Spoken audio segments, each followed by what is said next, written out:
Hi, it's Juha from Ellie. Today I'm really happy to announce that we've released Ellie version 4.6 and with it logical model import features. So far you have been able to import into Ellie things into the glossary like conceptual entities and metadata about those, but now you are actually able to import whole models into the logical modeling layer in Ellie. We're going to be using an example in Snowflake. Now with the 4.6 release we will be also releasing in open source some example code, and that code will allow you to connect Ellie into Snowflake and PostgreSQL. Of course you are free to create your own integrations to any other data sources as well. But we will be using Snowflake for today's example, and in Snowflake we have here a bunch of tables.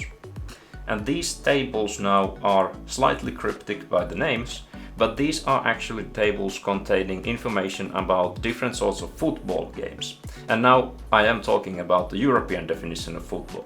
What we have here is a bunch of tables. We have 4 tables in Snowflake, and the idea is that we would want to import this table structure into Ellie as a logical model so that we can first of all document what we already have, but also allow others to see what these tables actually mean. So what is the business content within these?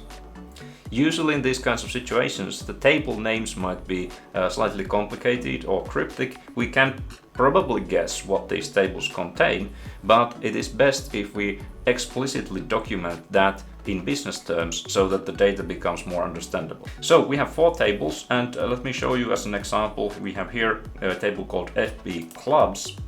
And we can see that there's a bunch of attributes here and primary keys and so on and so forth. And these of course then define what the table looks like and how it links to other tables we have here. Now let's jump into Ellie for a moment. Here we have an Ellie account. We see that we have some conceptual models and conceptual terms in the glossary. Let's look at our conceptual model first. Now this is an existing conceptual model relating to our football use case. So we have teams, players, matches and goals, and this has been defined in business terms so that we understand that this is how our football data is recorded. But this doesn't correspond directly to the naming that we have in the database here. So the idea is to ingest this technical database structure and link it with the business concepts so that everything becomes clear.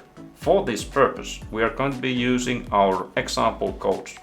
And this is now the Python edition of this sample code.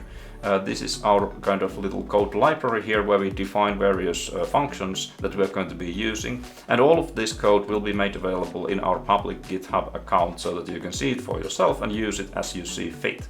This is defining the different sorts of functions, and then we have here another set of code which then defines how we are using those functions. So how this works is that Ellie practically connects into Snowflake.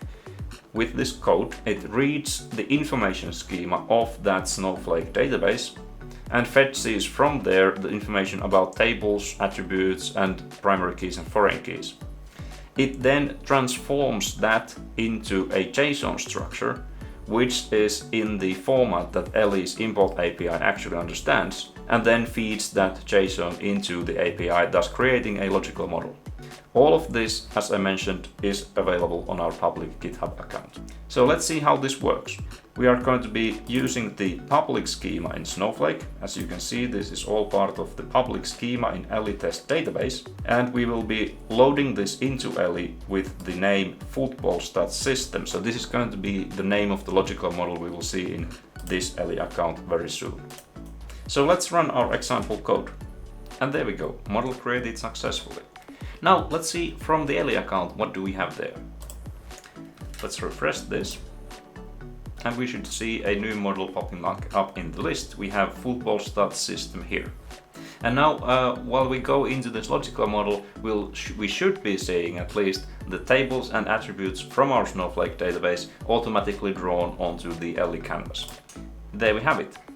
So we have 4 tables: FB matched, roster, match scoring, and the FB clubs as we had in the Snowflake schema here, and they have all the attributes and primary keys and foreign keys defined as they should. Now that we have this, we can start figuring out what does this data actually mean.